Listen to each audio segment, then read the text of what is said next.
Warga Banjar Untal-Untal Desa Dalung, Kuta Utara Badung dihebohkan dengan penemuan bayi tergeletak di pinggir Jalan Anom, Sabtu 20 Agustus.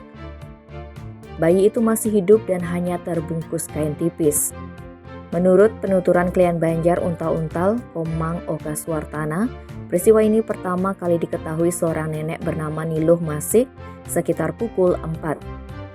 Kala itu saksi yang berusia 79 tahun itu hendak membawa barang dagangan ke warung.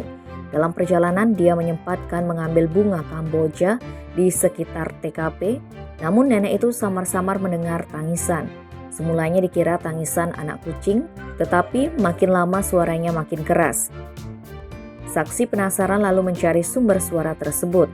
Ternyata suara itu berasal dari sebuah bungkusan kain warna ungu yang tergeletak di pinggir jalan. Saat bungkusan itu dibuka, alangkah terkejutnya saksi lantaran isinya bayi berjenis kelamin laki-laki yang masih hidup. Niluh Masih lantas meminta tolong warga di dekat lokasi. Lalu lelaki bernama Agustinus melaporkan temuan ini kepada Oka selaku klien Banjar.